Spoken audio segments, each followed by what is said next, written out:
मैं आपको एक क्लासिकल हिंदू थ्योरी बताता हूं। बता दीजिए। वो है देश काल पात्र।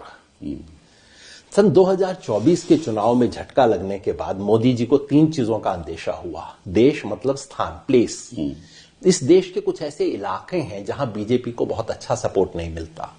दूसरी समस्या थी काल, कैलेंडर। हर 6 महीने में इलेक्शन आ जाता है और हमें कुछ ना कुछ करना पड़ता है। लोगों के लिए 10,000 रुपए देने पड़ गए औरतों को।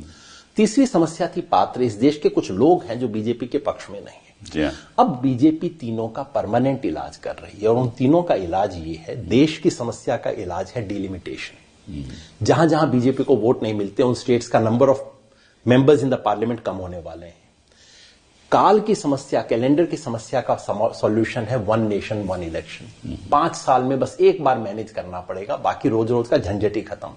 मतलब एक ही बार में 1-1 लाख रुपए, 10-10 लाख रुपए के जो बैंक अकाउंट में चले गया तो इलाज हो गया। सर फिर वो पाकिस्तान से लड़ाई भी हो सकती है। बड़े बड़े 3 महीने में अगर आपने सब कुछ करना है तो बड़े बड़े इलाज हैं इस देश के अंदर। एक बार में मैनेज हो गया, रोज रोज का टंटाई खत्म हो गया। ठीक है। और ये जो पात्र की समस्या है उसका इलाज है SIR। करेक्ट। कि उस पात्र को निकाल दो। तो देश काल पात्र तीनों को मैनेज किया जा रहा है। लोकतंत्र भी होगा, चुनाव भी होंगे और बीजेपी के जीतने की गारंटी भी होगी। तो मतलब बीजेपी की जीतने की गारंटी तो जरूर होगी।